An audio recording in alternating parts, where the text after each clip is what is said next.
Bienvenidos al capítulo 4 de Más Motor Podcast en un living improvisado. Es más, yo creo que ya le tomamos Quantum Group y de acá no nos sacan más, porque estoy mirando unos McLaren. También por ahí vi que enfrente va a llegar un Lamborghini, o después me dirá el invitado cómo se pronuncia, o un Lotus, o un Aston Martin. Y los de siempre, Felipe Horta, el señor Sebastián Echeverry y nuestro invitado de hoy, que a mí me pone muy contento recibirlo, a Germán Lyon, alguien que nos ha dado satisfacciones en las 2 ruedas, en las 4 ruedas. Bienvenido. Muchas gracias, Negrito, por la invitación. Feliz, encantado de estar aquí nuevamente. Felipe, señor presidente. Y bien, porque como les dije, tenía que venir a esta tienda a comprar un auto hace tiempo y no me había hecho el tiempo y ahora 2 pájaros de un tiro. ¿Compraste 2? ¿Uno para mí? No, eso después podemos ver. El mío le metemos cueterío. No, eso después. Tenemos Listo. que hacer algún arreglo. Y Negro, ¿cómo va la vida? Pasan los meses, pasan los días, la semana, los capítulos y sigo teniendo el teléfono estallado. Después hablamos. Ese es un temazo. Es un temazo. ¿Cómo están ustedes? ¿Cómo se preparan para lo que viene? Creo que es muy, pero muy importante tener a Germán hoy acá. Bueno, no, de eso Porque no cabe es duda. sinónimo de velocidad, Uno de los grandes Sí, de en la velocidad. historia del motorsport de nuestro país. de laburo, de sacrificio y de recuperarse. Sí. No sé si de los grandes, participé, llevo muchos años en el motorsport. Pensaba ayer que lo que estuve en el motocross lo dupliqué en el rally, o sea, mi carrera de motocross fue corta en relación a lo que fue la del rally, y al final es una vida en torno a esto, y los que estamos en esto sabemos que es un estilo de vida, porque al final tú haces todo en torno a tu actividad principal, que fue las motos y después el rally, y todo gira un poco en torno a eso, así que una linda carrera, estoy muy orgulloso de lo que hice y lo principal es que la disfruté mucho. En el motocross tuviste una participación que fue bastante notable porque yo me sentí en una época muy identificado contigo, porque a mí me tocó mi carrera deportiva en el motociclismo, también en el automovilismo, y después me transformé en productor. Y un poco a ti también te pasó lo mismo, porque en los 90 se impulsó el motocross a través de una agrupación que tú fuiste el presidente y seguías siendo piloto, pero fuiste el presidente de esta agrupación, y se terminó haciendo nada menos que un supercross en el estadio San Carlos de Apoquindo, y eso yo creo que es gran responsabilidad tuya, con televisión en vivo, en Mega. Fue un gran evento, una de las cosas lindas recordadas, los Lucky Strike Supercross que me tocó a mí, los Limonsoa Motocross que le tocó a Eduardo Mirelli. Y tú que tuviste esa tremenda responsabilidad, después te pasas al rally, por eso estamos aquí contigo hoy día, porque definitivamente eres uno de los grandes del motorsport de nuestro país. Sí, bueno, nosotros un grupo que somos todos amigos ahora de la generación del motocross de los 90, tuvimos la suerte de poder estar en tus Lucky Strike, que marcaron una época.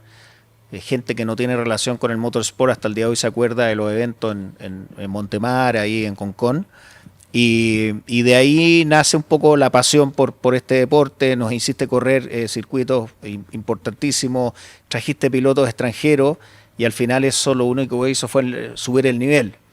Después, como ha pasado tanto en la federación, cayó en un ciclo negativo, se fueron las empresas privadas, dejaron de haber auspicio. Y nos tocó como piloto rescatar la federación. En esa época estaba Marcelo Reidet de presidente y nos dio un permiso o la autorización de poder hacer campeonatos nacionales, digamos, como agrupación de pilotos. Y fue un lindo momento, la verdad es que trabajamos harto. Ruiz, Checho, Tatán, el Oso Tamayo, el Conga Arambilet, hicimos un grupo bien lindo y producía Carlos Muñoz. Y ahí está, claro, ahí estamos viendo lo que fue la creación del circuito. Se hizo un programa de televisión y la verdad que me tocó estar en la parte directiva y hasta dirigiendo un programa de televisión, así que En los comentarios ahí con en los Sergio comentarios con el Checho, la verdad que he hecho de todo en realidad. ¿Se puede ser protagonista y juez? Es difícil, ¿no? No, Es muy no. difícil. Si quieres estar en un nivel superior es imposible, o sea... Porque las balas te venían de todos lados. Tengo el recuerdo de cuando Carlos de Gabardo organizó un rally en el norte con Ruiz y bueno, y se accidentó porque al final te saca de foco. Claro. Es muy difícil hacer las dos cosas, pero yo estaba ya medio retirado, entonces la verdad es que lo pude hacer. Oye, yo quiero ir a una historia tras bambalina. Ese Supercross se hizo en el estadio de San Carlos Apoquindo. Pues le propusieron y en ese momento el estadio de la Católica era un... Claro, perdóname que pongo en contexto a la gente que nos está escuchando a través de Spotify, por ejemplo, en distintos lugares de Latinoamérica o del mundo, una cancha de fútbol, la cancha de la Católica que ahora está siendo igual que en los estadios de Estados Unidos. Claro, un estadio de fútbol que... y Germán Lyon y Fanático. su primo, el gerente de la Católica, de la rama de fútbol, era Andrés Tupper en esa época. Primo del señor aquí presente. Y quedó la caga. Y Me quedó. imagino, ya entonces, me imagino. entonces no convencieron al directorio de la Católica que había que echarle tierra y que la tierra en 24 horas estaba afuera y que el pasto no le pasaba nada y que la cosa estaba totalmente, perfectamente, todo controlado. Finalmente no estoy. Todavía el pasto no creció. No, y Andrés, ¿tú te acuerdas? Y Andrés, ya, démosle, vamos para arriba con Germán, tu papá. Y le echaron la tierra encima al pasto y todo el asunto. Y por supuesto, primero iban unas planchas de madera. Sí, ya, la claro, cosa que- pero le echaron, lo pusieron, pero Sí. la cosa no funcionó. Mira, Lo que pasa es que le faltaron los pallets, porque en los Supercross de Estados Unidos, cuando hay pasto natural, lo primero que ponen son los pallets. Y después vienen las planchas de madera, después viene el plástico y después viene la tierra. mira, sí, Por lo tanto, el pasto respira, pero acá se saturó No, sí, de mira, humedad. Efectivamente hicimos una tremenda gestión para conseguir San Carlos, que en ese minuto a la productora se lo planteamos y dijo, ustedes están locos, ¿cómo vamos a hacer un Supercross de San Carlos Apoquindo? Un estadio que en esa época era de muy buen nivel, el fútbol siempre ha sido prioritario en todo Sí, sí. tipo de cosas. Y empezamos a presionar a través de Andrés, de mi primo, y conseguimos el estadio. El problema fue que cuando empezaron a armar el circuito y tiraron las planchas de protectora, había caído una garuga, había caído Claro, humedad. hay humedad. Se quemó el Porque pasto, se supone claro. que nosotros íbamos a poner las planchas a partir de la 1 de la tarde. Y se demoró toda la entrega del Carlito estadio. Muñoz. Carlito Muñoz Venía tiene- atrasado. tiene Carlito el Olmedo. Venía un poquito atrasado. Tenía el reloj de los esquimales, entonces en vez de poner las planchas a la 1 de la tarde, la pusieron a las 7 de la tarde y había caído humedad. Claro. Y pusieron las planchas sobre un pasto húmedo y después se puso el plástico y parece que Miguel Olmedo echó mucha tierra. O sea, usaron más tierra de lo recomendado. La película era demasiado alta. Entonces, ¿qué pasó? No respiró. No respiró nunca el pasto y finalmente se quemó. No olvídate de la historia después, cuando sacaron el Me imagino pasto. los diarios de aquella época. Y el pobre Andrés lo hicieron peor. Pero mira, se llenó el estadio, se hizo el backflip, no sé, Sí, ¿no es claro. cierto? Me parece que fue el primer mortal que se hizo en Chile, fue en ese ¿Cómo se Supercross. llamaba el Caleb Wyatt. Caleb Wyatt? Exacto. Caleb Wyatt primero fue que el hizo primer un- hombre en Chile que se dio un mortal en una moto. El estadio se llenó y fue un evento, un exitazo, digamos. Y todavía me acuerdo que en esa época Carlitos Muñoz estaba viviendo en mi departamento porque se iba a casar y, bueno, vendió su departamento. Y llegó muy tarde después del evento y me llama la persona que trabajaba en mi departamento y me dice, oiga, don Germán, ¿sabe que quise lavar ropa y me encontré en la lavadora unas bolsas amarillas llenas de plata? Entonces, y resulta que La plata- Carlos Muñoz, La recaudación. la recaudación del estadio, no encontró nada mejor este pelotudo de esconderlo en la lavadora, weón. En realidad, ¿quién va a pensar que ahí hay plata? Y encima no queda muy bien. No. La plata en la lavadora. Claro. O sea, no habrá lavado plata, Muñoz, ¿no? No, por favor. No, Qué por favor, rico de Muñoz, Carlos ¿no? Muñoz. Oye, y aparecen unas bolsas de Prosegur amarilla adentro de la lavadora, weón. Y ahí tenía Charlie Moore toda la recaudación de la carrera, así que es una anécdota, weón. Buena anécdota. Y Buena de- anécdota. y de No, y aquel- después de cuando sacaron la tierra y quedó el pasto amarillo, olvídate. nadie- Volaban plumas. Oh, fue Pero mira, yo creo que hubo una pequeña trampita ahí porque el club tenía serios problemas con la cancha. Primero, era, Sí, yo me acuerdo que era iban una a hacer tosca. cambio en el pasto. Sí, para había el una fútbol. tosca dura. Segundo, al pasto le había entrado una peste y la cancha no estaba buena hace ya un par de años. Entonces, la trampita que hicieron ahí fue que si no se recuperaba el pasto, la productora Tenía que pagarle se el pasto. comprometía a poner un nuevo pasto. Ah, bueno, Y eso fue lo que pasó. le dejaron el Y pasto la nuevo al Católica estadio. recuperó una cancha que estaba en muy mal estado y el otro día nos O sea, acordamos. finalmente Fue muy bueno para el club. fue bueno, un final feliz. Un final feliz, porque al El final problema fue que la cancha se recuperó a mitad de año, Y- entonces Sí. se demoró el pasto en la cancha en ponerse dura, en ponerse... no, se salían un poco los Los pedazos de pedazos. pasto. Y Charlie me contaba que estuvo 6 meses yendo a la Católica a Sí, recuperar bueno. cosas. Entonces al final el club ganó con una mejor cancha. Sí, eso fue. Y- Y se hizo un evento histórico que no se ha vuelto a hacer nunca más en Chile. Y de aquellos momentos del motocross como dirigente, como corredor, al tramo final de tu carrera deportiva con otro sueño, que es manejar un Rally 2.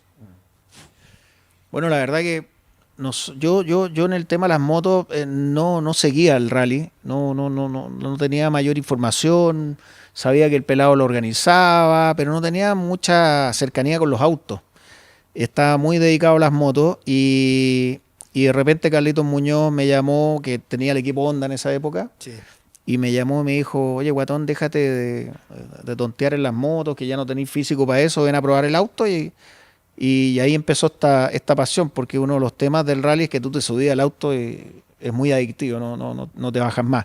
Y me pilló en un momento que yo ya estaba dejando las motos, ya habíamos dejado el tema también dirigencial, así que fue un buen momento para partir y eso fue el 2011. Y las motos te permitieron también adaptarte bien al rally, leer el piso. Creo que es mucho más fácil para el que Hay viene cosas, del mundo sí. del motocross y del enduro, ¿no? Hay cosas como la lectura al piso que te puede ayudar, pero venimos con un chip de rapar mucho, entonces en los N3 no era bueno. No, claro. Entonces habían cosas que te ayudaban, otras que te perjudicaban, pero finalmente En el R3 anduviste muy bien hasta que te pusiste un bombazo en Pucón el 2016, si no me equivoco, que te fracturaste el húmero, la clavícula. la clavícula, Sí.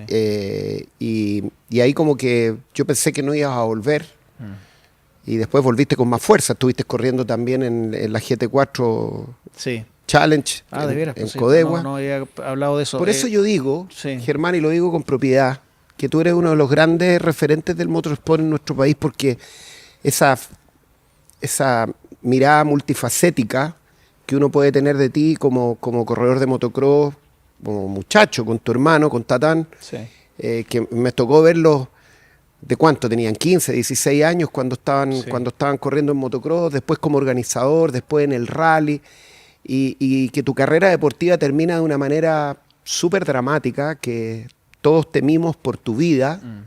En el Mundial del 2023 en la región del Biobío, pasamos un susto de aquello y para ti ha sido una lección de vida muy importante, porque creo que le dejaste un mensaje a todos los que amamos la actividad del motorsport, entendiendo el riesgo que implica, cómo se arriesga la vida, cómo uno está en el límite entre la vida y la muerte en una actividad que es divertida, que es entretenida, pero que es tremendamente, yo diría, delicado desde el punto de vista de la integridad humana.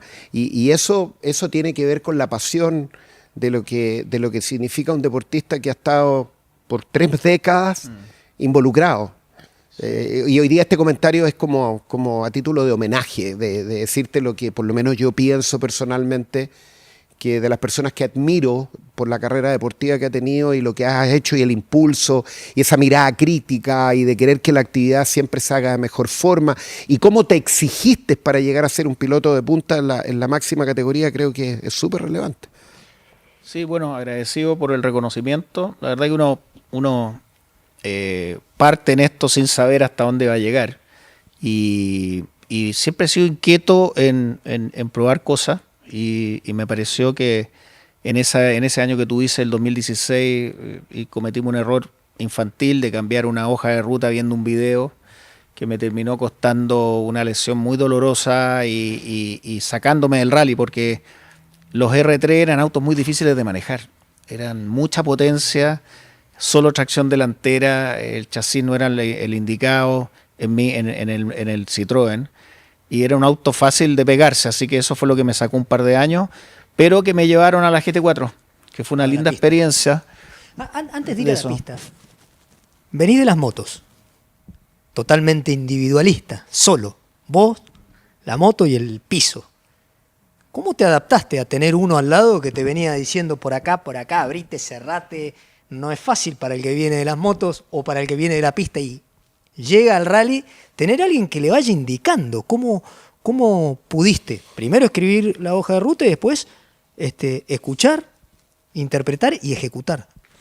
Yo creo que es la parte más difícil, porque los que elegimos deportes individuales son porque tenemos un carácter individualista. Yo era tenista cuando chico, individual, después conocí las motos, he hecho poco deporte de grupo, y una de las cosas que más cuesta es aprender a escuchar al navegante que va al lado y empezar a compartir un poco tus decisiones, porque los navegantes tienen experiencia, entonces uno también tiene que escucharlo. Es una de las partes difíciles de incorporarse desde el mundo de las motos, digamos. Pero que al final uno se acostumbra y es posible compatibilizarlo con el tiempo, pero cuesta al principio. ¿Y llegaste a la pista? Y otra vez solo. Sí, la pista fue una experiencia maravillosa porque según el Chanfa yo debería haberme dedicado a la pista, porque la verdad es que encontré una sensibilidad con la pista que nunca me imaginé que la iba a tener. Era capaz de hacer muchas vueltas en el mismo ritmo, entendí rápidamente la puesta a punto, entendí rápidamente lo que era manejar en un circuito. Me fue bastante bien, a pesar que era una categoría bien amateur, pero con autos de verdad, eran unos Porsche GT4, y tuve una experiencia maravillosa que me encantaría el día de mañana poder repetirla, al menos ir a probar, porque es lindo el circuito, a mí me quedó gustando. Neiro, te digo una cosa más. Yo creo que Germán ha sido siempre un estudioso y un concentrado y un estudioso, un verdadero estudioso del automovilismo. Nosotros hicimos un par de coaching con Mats Osberg en el rally, donde Germán participó. Y siempre Mats Osberg me dijo a mí, digamos que lo hizo con muchos pilotos chilenos, siempre me dijo el piloto que más avanzado y que más inteligentemente avanza es Germán Lyon. Tiene una forma de entender las cosas y aplicarlas de una forma tremendamente profesional. Así que eso fue ¿tú te acuerdas? Sí, perfecto. Fue una linda experiencia. Una linda experiencia con Mats Osberg, campeón del mundo. Y nosotros lo veíamos en los tiempos, porque Maletín empezó a venir para adelante, Maletín con clavo. Claro. ¿Tú sabes por qué le dicen maletín con clavo? Que lo diga él. ¿Por qué te dicen maletín con clavo? No sé, había gente que le caía mal, parece, antes. Pero bueno, eran tonteras. Eso viene de la época de las motos. Maletín con de la y división. venía con su bufanda. Pero mira, viene de la división de los enduristas con los motocrossistas. Que en una época no éramos bienvenidos los motocrossistas en el enduro. Y llegábamos y bueno, ni siquiera sabíamos regular las motos para el enduro y andábamos bastante bien. Claro. Y eso generaba con que esto era para allá para acá, entonces uno iba. Además que los corredores de motocross tenían como una exposición mediática mucho más importante que la gente del enduro, entonces eran como las figuras. A propósito de figura, Negrito. Nos ha pasado a nosotros que fuimos a la pista y al principio nos miraban. A mí me interesa que la gente sepa que tú no solo eres el conductor de este Más Motor, sino que tu historia deportiva, pero con una visión, yo te diría, muy crítica de cómo se ha venido desarrollando la actividad en su historia, de lo que es el campeonato, de las cosas buenas, de las cosas malas. Y a mí un poco los dos, a ustedes, a Germán como piloto, a ti como navegante, ¿cómo ven el futuro del Copec Rally Móvil? Que hoy día no está fácil, el tema económico, el tema de tener un campeonato del mundo, la responsabilidad de país que implica hacerlo, la dificultad en un deporte que cada vez tiene mayor repercusión a nivel mundial, pero que es caro, es complicado de producir. ¿Qué opinan ustedes un poco al respecto? Bueno, de partir por decir que son carreras de auto, y el auto tiene una injerencia en el resultado súper importante. Entonces, eso te obliga a buscar el límite de tu auto, de conocerlo bien, y eso te obliga a asesorarte. Nosotros en la última etapa con Benja lo empezamos a hacer realmente profesional, y eso significa traer un ingeniero que te indique, que te enseñe cómo reacciona el auto, dónde hay que llevarlo, cómo regularlo, y eso empieza a encarecer los resultados, y tú te empiezas a acercar al que va delante tuyo, el de delante tuyo se preocupa y dice, oye, ¿qué está haciendo este gallo? No, es que está trayendo un ingeniero. Bueno, nosotros también traigamos un ingeniero, traigamos gente de la suspensión, y eso se transforma en un deporte a nivel mundial. O sea, lo que hicimos nosotros hasta el último año que yo estuve, el 2023, era lo mismo que hacían los equipos en Europa, y eso significa meter lucas. Y eso es un tema complejo, no solamente para ti como Rally Móvil, sino que desde la FIA para abajo, porque tienes que buscar la forma de que el rally sea más accesible y no funda a la gente, no funda a los pilotos, ¿te fijas? Entonces, ahí hay un tema, y el otro tema tiene que ver con los pilotos, que muchos pilotos buscan el resultado, la copa, la medalla, y no están dispuestos a entrar en una categoría competitiva y salir séptimo o salir quinto y hacer este servicio el mismo gasto que tiene y meterle gasto. O sea, sé que hay gente que tiene plata para hacerlo y prefieren seguir en categorías más chicas porque se llevan la copa para la casa. Entonces, siento que también falta un poco ese desafío, esas ganas de...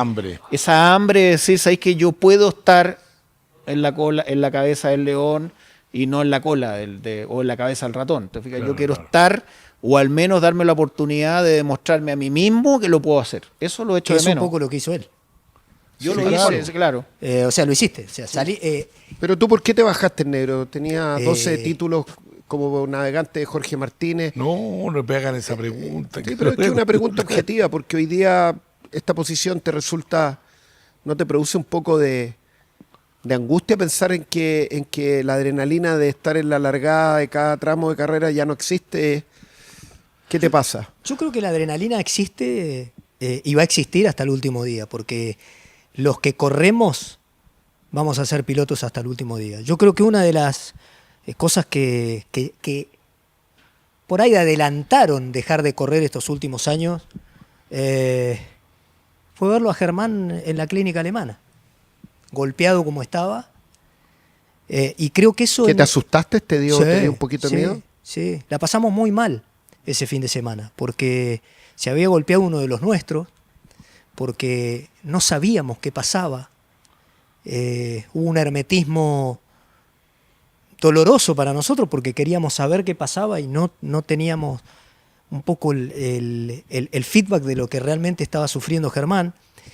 Y yo ya con 46 años en esa época, yo ya venía mirando de reojo el hecho de hasta cuándo... Lo habíamos hablado. Lo habíamos hablado. Sí, ¿Hasta cuándo seguir? ¿Hasta cuándo tirar de una soga que todos los que nos subimos a una moto vos, a un auto o a una moto Germán o a un auto yo, sabemos que es una bolilla que puede aparecer? En el bolillero sabemos que cuando nos subimos a un auto de carrera o vamos al podio, salimos en la foto, nos miran las chicas más lindas, nos llevamos el trofeo a casa, pero otra de las bolillas es que nos podemos golpear y otra de las bolillas es que no volvemos a casa. ¿Suero o champán? Exactamente. Sí. Cuando lo vi, yo ya lo venía hablando con Germán y con el mismo Jorge. Y dije, ¿y qué pasa si la bolilla era para mí? Estoy solo, en otro país, un tipo que quiero, que respeto, porque con Germán logramos en el tramo final una linda amistad. Hablamos mucho de fútbol, hablábamos mucho de la vida. Y yo lo vi así, ¿te acordás que te fui a ver y...? Sí. Estabas golpeado. Y te llevé un reloj. Sí, lo tengo ahí, el reloj todavía. Y me encantaría saber también qué sentiste vos en ese momento. Cuando te fueron a ver todos tus amigos, ¿cómo lo manejaste? Retrocediendo un poco, la gran polémica y el problema que tuvo mi señora con Felipe como organizador del Mundial fue lo que tú dijiste, ese hermetismo, esa manera que se manejó durante 1 o 2 días, no porque sea una gran figura ni nada por el estilo, sino que la repercusión que tuvo el Mundial como evento a nivel de cobertura de medios significó que la noticia se esparció por todo el país y uno tiene amigos, conocidos, familiares en todas partes. Y la información era que el piloto estaba muy mal, que se lo habían llevado en helicóptero y pare de contar. Entonces, me parece que la crítica constructiva frente a situaciones similares que se vuelvan a producir es que la clínica debería dar un comunicado no sé, al mediodía. Estado de salud. Mira, tenemos al piloto, llegó en estas condiciones, está estable, tiene este pronóstico, porque todos tenemos una red de contactos, todos tenemos gente allegada, entonces se generó toda una situación que siempre se espera lo peor. ¿Te fijas? Entonces familiares míos llegaron a pensar que yo estaba muerto y no lo querían decir. ¿Te fijas? Entonces, como aprendizaje de lo que pasó esa vez, creo que se deberían manejar mejor los tiempos. Ese enlace fue terrible, Germán. Nosotros no habíamos... Lo que pasó ahí... Nos habíamos ido afuera nosotros, disculpame, Felipe.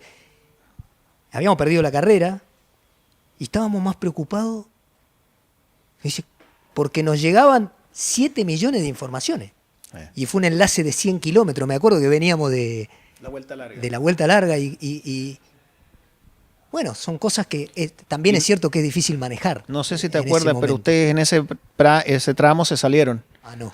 Y tú creíste que tenían la rueda roto todo y se había desmontado el neumático. Sí.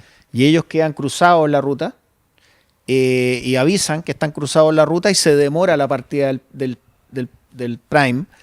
Y en algún momento se piensa cancelar el Prime, según lo que nos decía el tipo. Y yo estaba el segundo auto que faltaba por partir. Entonces esas cosas de la vida es que quizás se pudo haber suspendido el Prime, ¿te fijas? Entonces se baja el negro con Jorge y se dan cuenta que no era que estaba roto todo, sino que se había desmontado el neumático. Así que lo echan a andar el auto y por ahí se la arreglan y siguieron en carrera y se abre el Prime de nuevo y bueno, el resto es historia. Pero volviendo a tu pregunta respecto a qué se siente, o sea, yo soy mucho mejor persona de lo que era antes de ese accidente. O sea, ay, qué bonito eso. Sí, o sea, hoy día la verdad que soy un agradecido. ¿Cachai lo que te voy a decir? Soy un agradecido de que me pasara. Porque ojalá todos como seres humanos tuviésemos algún momento el cara a cara con la muerte. Porque este mundo sería mucho mejor de lo que es. Porque cuando tú estás en esa instancia, cuando el doctor te dice, mira, tú tienes esto y estamos en un momento crítico porque si la lesión de tu médula sube un poco más, tú te puedes morir. Y tú, ese viaje que hice de 45 o 50 minutos en el helicóptero, hice todo mi ciclo de vida, cómo va a ser mi vida inválido, que es una situación súper compleja. Todo eso me llevó a un extremo tal de que soy un convencido de que si todos pasáramos alguna vez o fuéramos capaces de llevar nuestro interior a ese extremo, miraríamos la vida de una manera distinta, valoraríamos las cosas simples, seríamos mejores personas y el mundo en general sería un mejor lugar. Entonces es un tema que, si bien es cierto, ha sido muy duro, yo he logrado entender y saber que esto para mí finalmente me transforma en una mejor persona. Es un tema. Pero es que lo hablamos ese día. Me dijiste, tranquilo que yo la saco. Yo voy para adelante. Yo estaba totalmente en shock. Yo no podía mover nada en ese momento. Fue muy impresionante, sí. Porque Muy impresionante. el diagnóstico, por lo menos que el primer diagnóstico me llegó a mí y la FIA estaba en una postura muy, muy de protección con respecto a las medidas de seguridad que se habían tomado, con respecto al procedimiento médico que se había ejecutado. Y vino el doctor que te recibió a ti en la clínica a hacer el informe a las 5 de la mañana después del día del accidente. Sí, fue el viernes a la tarde. Y estuvimos ahí con el doctor, que fue una bellísima persona, yo te diría que fue un ángel. Sí, Ricardo. Ricardo fue una persona clave, pero cuando se escucha lo que dijiste ahora, Germán, es realmente muy relevante. Eso de decir, cuando uno tiene la posibilidad de tener contacto con la muerte y vuelves a vivir, te puedes encontrar con la posibilidad de ser una mejor persona en la vida. De alguna forma, créeme que organizar esta actividad, tú vives 48 horas cada 24, porque estás con el alma en un hilo siempre. Porque ustedes arriesgan lo de ustedes, Claro. piloto, navegante y probablemente lo que pueda llegar a ocurrir en el entorno. Pero cuando uno está organizando y tiene la responsabilidad civil, contractual, legal, con el público, con ustedes, los competidores, con todo en general, es difícil. Es algo que se sufre y que el tiempo de disfrutarlo es muy poco. Ahora fíjate un detalle. Hace un rato decía Germán, bueno, quiero probar de nuevo ese Porsche. Por eso siempre digo que uno nunca se retira. Y respondiendo un poco a la pregunta de por qué te retiraste, yo nunca dije que me retiraba del automovilismo. Yo necesitaba dar un paso al costado. ¿Estás contento haciendo este programa, Negro? A veces sí, a veces no, a veces estoy más cómodo, a veces estoy más incómodo. Es que hemos tocado temas francamente dolorosos. Muy bonito, además. y muy sinceros todos, porque siempre que dijimos, cuando pongamos este Más Motor en escena hoy día frente a las redes sociales, lo importante es ser objetivo y ser consecuente con respecto a lo que uno cree y piensa, y que cuando lo dices y lo comentas te tienes que hacer cargo al respecto. Pero yo... Y cuando hablamos de Colapinto, por ejemplo, hace un par de capítulos atrás, que me vuelve a vibrar el teléfono. que tuvimos ahí una interpretación de nuestros hermanos argentinos que fue sorprendente, pero eso lo vamos a dejar para más adelante. Dejémoslo para adelante. Hablando con Germán, acabamos de venir del lanzamiento de la historia del motocross chileno, de la cual Germán es un gran protagonista. Se hizo este libro precioso que creo que hay que hacer un homenaje a Gilberto Villarroel, un periodista de toda la vida. Yo lo conocí con 7 años, yendo a mi casa con mi padre y mi madre, comiendo en nuestra casa para hacerle un reportaje a mi hermano Kurt, a mi hermano mayor. Te estoy hablando en los 60 y algo, los 67, 68, año 67. El año 68 mi hermano se va a correr el Campeonato del Mundo de Motocross como piloto oficial de Montesa, a España.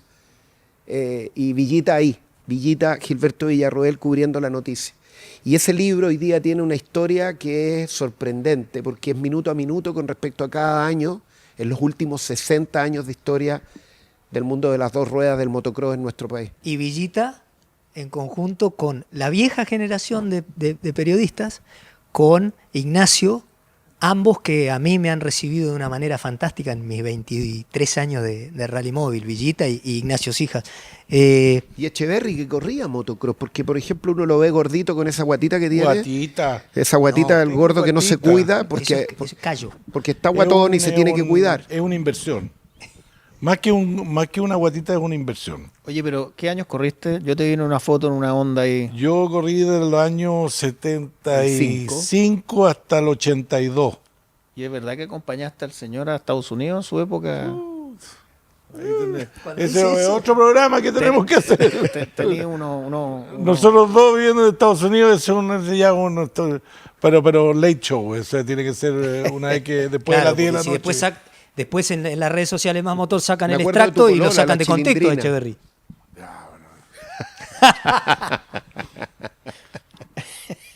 Mejor no, porque te van a sacar de contexto. Qué pesado. Grande, La presidente. chilindrina. Felipe, yo ¡Fea la chilindrina! quiero que Germán cuente una anécdota. Estamos grandes ya, porque cuando empezamos a contar anécdotas es que nos ponemos viejos, ¿no? No, no puede contar toda la No, la del pero control espérate, remoto no la vas a espérate, contar. espérate, a ver. La mejor anécdota. Espérate. Mira. Que avance. Para saber si es contable o no. Hay muchas cosas que en el rally la gente no ve, porque lo que ven en los diferentes programas es cuando estamos arriba del auto de carrera y el piloto y el copiloto van derecha, izquierda, el piloto va tratando de mover las manos como puede y el navegante tratando de decir lo que puede. Pero las largadas, que son como los backstage de una película, por ejemplo. Esos tiempos muertos cuando vos tenés que presentar la tarjeta a las 16:05, y llegamos 20 antes. Entonces nos ponemos a calibrar las gomas, reapretamos y se arman unas charlas. En esa época se armaban los que vienen, que seguramente en algún momento estarán en Más Motor, por ejemplo Gerardo Roselot, tercero, Jorgito Martínez, los hermanos Heller, el Benja y acá. Escuncio, Martín. Emilio Fernández. Emilio. Estábamos los todos. Melli. Claro, pero por ahí van llegando, ¿viste? Porque van llegando cada 2 minutos. Claro. Y el señor se llevaba todas las miradas. Él era como el manager, era el Marcelo Bielsa. Cuando aconsejábamos a Gerardito, que en esa época todavía era el más, sigue siendo el más joven, pero en esa época, no le vamos a decir lo que dijimos, porque eso vamos todos presos, pero los controles remotos son los que van en la vida, ¿no? Bueno, Yo creo que hay salían temas muy divertidos en todo caso. Sí, es verdad. Temas divertidos, Germán. En el verano estuvimos tomando un café juntos y yo te planteé la posibilidad de que te sumaras al campeonato desde tus referencias, desde tu expertise, con la posibilidad de representar a los pilotos, representarlos frente a la organización deportiva, frente a la federación. ¿Todavía esa idea es factible? Hoy es difícil. Volví a trabajar. Estoy en mi recuperación fuerte. Sigo recuperándome. Yo tengo lesiones que tienden a ser permanentes, así que todavía me queda esa lucha, esa pelea diaria, para que no lo sean. Y pensar en mi vejez, no llegar en el mejor estado posible. Hoy día estoy muy concentrado en eso. ¿Cuántos años tienes, Germán? 52. Entonces, espero que me quede mucho. Encantado de hacerlo más adelante. Mi idea cuando nosotros hablamos era decir, oye, facilitar un poco esta eterna discusión de los pilotos versus la federación y el organizador en términos de que, oye, somos los payasos, somos importantes, y la mirada del piloto siempre es que somos los menos importantes, porque primero está el evento, segundo están los auspiciadores, después está la gente de la federación que tampoco necesariamente tiene un entendimiento desde una mirada de un piloto.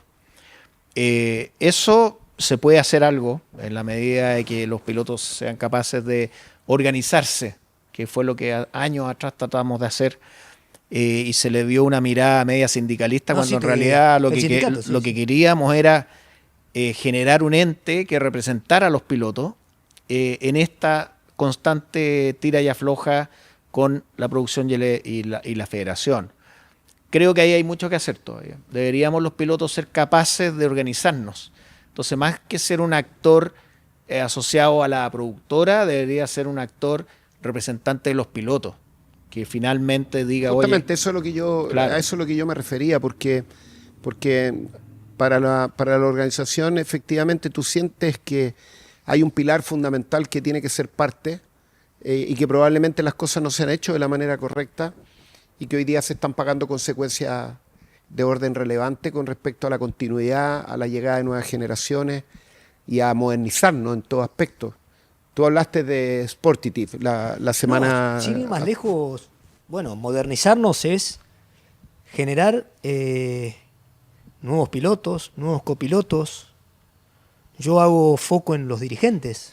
A mí me parece una locura que con el parque automotriz que hay en Sudamérica no podamos tener un campeonato sudamericano, que no nos podamos poner de acuerdo los dirigentes en estandarizar una ficha para que un auto pueda cruzar una aduana. Me parece que falta representación de los verdaderos protagonistas. La pata de la mesa tiene una producción, para mí, fantástica. Una calidad de autos los últimos años, más allá de que hoy ha bajado nivel FIA. Una calidad de pilotos que ha demostrado, estoy hablando de Chile, pero puedo hablar de los diferentes países de Sudamérica, capacidades para ir a plantarse mano a mano a correr una fecha por el Campeonato del Mundo y ganar. Hablamos del Mundial en la WRC2, a través de los últimos años. Saldívar, Bulacia, los mismos hermanos Heller que fueron a correr afuera, Jorge Martínez, Roselot. Gerita Roselot, que ganó el Power Stage nada menos Finlandia, que en la nieve en Finlandia. No, perdón, en Suecia. Pero nos falta, para pero nos falta la otra pata, que es la dirigencial. No tenemos dirigentes jóvenes, no hay sangre nueva que pueda decidir, que pueda disentir con respeto con los pilotos, con las productoras. Me parece Es una cosa un mundial, poquito egoísta este deporte, ¿no? En términos de que tú todo lo barres para tu equipo, todo lo barres para ti, Ese es justamente el punto. y se piensa poco o nada en que se la arregle el pelado, que la federación haga que se vaya para allá, el otro equipo también me importa un huevo, a mí me interesa estar bien yo. Hay somos todos amigos, pero hay pocas ganas. Cohesión. Hay pocas ganas de hacer una APM como hicimos nosotros en el motocross hace años atrás. Una foca. Me llama mucho la atención que los pilotos nunca seamos capaces de organizarnos y sean todos buenos para reclamar, pero nadie está dispuesto a sentarse en una mesa de 10 pilotos, amigos además, y decir, oye, ¿sabéis que organicémonos para colaborar desde un punto de vista de los pilotos de manera organizada y ser la voz que realmente represente a los pilotos? Eso no se hace. Germán, Felipe hizo una cápita al respecto en el programa anterior, respecto a que un problema de tipo judicial con unos pilotos, él sentía que no había habido la defensa corporativa respecto a defender su deporte de una forma más cohesionada, más de grupo, más de entera. Y yo estoy de repente en desacuerdo con las cuatro patas que dices tú. Yo creo que las cuatro patas sí tienen cuando son individualistas pasa eso. Pero si Cuando Germán dijo que cuando cuando son llegó uno solo- al programa dijo que este es un deporte individualista. Sí, Y la realidad también es que Sí. es una utopía pensar que el lunes, después de que el domingo nos quejamos todos porque nos quedamos tarde, porque la premiación fue tarde, se junten uno que trabaja en una empresa automotriz, el otro que tiene camiones, el otro que tiene una constructora, es real que por ahí es difícil porque todos tienen sus otros trabajos y el fin de semana de la carrera uno está enojado, y después es como que baja la espuma. El deporte es individualista porque tú vas como piloto A ganar. a ganar en tu auto. Pero si tú miras el deporte mundial, los pilotos, los deportistas están organizados. Mira la ATP, el tenis, son dueños del deporte. y la Fórmula 1. La Asociación de Bueno, la Fórmula Tenistas 1 Profesionales. muy simpáticos entre ellos no son, ¿eh? No Pero- simpático, no es un están problema de organizados. simpatía. De juntar los intereses en pos de la actividad completa. En pos de la A eso me actividad. refiero del egoísmo, de que no mirar y decir, oye, vamos a solucionar eso. No, primero se ve qué oportunidad se le puede sacar o qué provecho se le puede sacar a este conflicto que me No pueda todos, beneficiar a mí. No, pero, no todos, Germán. pero es que la competencia a veces se transforma en la búsqueda del resquicio o... Hay algunos que no lo necesitan, ¿eh? Hay algunos que pueden Está ganar bien. sin eso.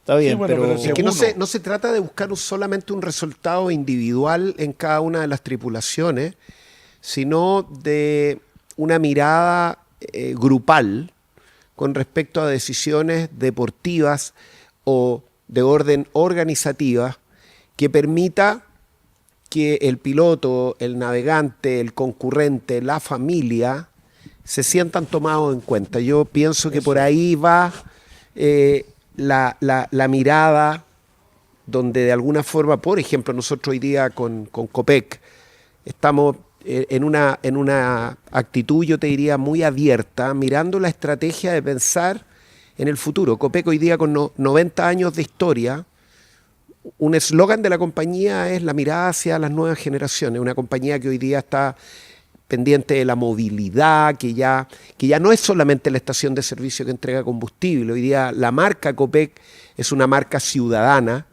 que de alguna forma tiene hoy día un compromiso muy importante para llegar a la ciudadanía, que va más allá de los retornos, sino que va enfocado en la fidelización. Y nosotros como Copec Rally Móvil tenemos un rol muy importante, porque este deporte es gratuito, tiene ese factor inclusivo de llegar y de intervenir la vía rural, de llegar a las comunas, llegar a las diferentes regiones del país, con un amplificador, con un parlante muy potente, que de alguna forma ha logrado involucrar a las autoridades y por ende, después de 18 años llegamos a tener un campeonato del mundo de rally en Chile, que era algo impensado. Todo eso hoy día empieza como a flotar en el universo respecto de la falta de consistencia desde el punto de vista de la mirada interna que tiene la actividad. Cuando tú dices, oye, voy en vuelo, pero si me quedo sin combustible no planeo mucho. Entonces, ¿dónde está el siguiente punto de aterrizaje para volver a cargar combustible y para continuar mi viaje? Es como una mirada de reflexión, que por eso, Germán, yo te lo comentaba. Yo siempre he tenido una mirada para contigo, de que eres una persona muy capaz, muy maduro, y que tu accionar dentro del campeonato Copec Rally Móvil como piloto, dejaste un legado, que es lo que yo no quiero que se pierda. Por eso es que de alguna forma te digo que uno de los ejercicios que tú podrías hacer para que llegara a una mejor vejez es continuar siendo pieza clave del campeonato Copec Rally Móvil. Yo lo pienso más que nada como que quizás con el mismo negro seamos capaces de motivar a los pilotos a organizarse. Me encantaría poder ayudar en eso. Yo tuve una excelente, muy buena idea. Yo tuve una excelente experiencia respecto a esto. O sea, la federación llegó a darnos los derechos para hacer un campeonato. Entonces, ahora, la mirada mía es que el Copec Rally Móvil cometió un error grave en haber liquidado la N3, para mi gusto. Esa categoría nunca debería haber muerto, las marcas nunca se deberían haber ido, que le daban vida a esto. Y mirando para adelante, eso es pasado, y mirando para adelante es que Copec está más allá del combustible, lo hablábamos un poco hacer. Para Copec, ¿qué tanto daño le puede hacer que entre otra empresa de combustible y auspicie un equipo, por ejemplo? Habría que plantearlo. No amarrarse con los neumáticos, sería lindo tener una competencia de neumáticos, 2 o 3 marcas que además podrían auspiciar a los equipos, o sea, no cerrar el rally móvil, sino que todo lo contrario, abrirlo a que entren todos los que quieran participar. Porque lo que se ha hecho en los últimos años, y me tocó vivirlo, fue que cada vez lo fuimos cerrando y lo pusimos más elitista. O teníais la plata para comprarte un R, o no podíais correr.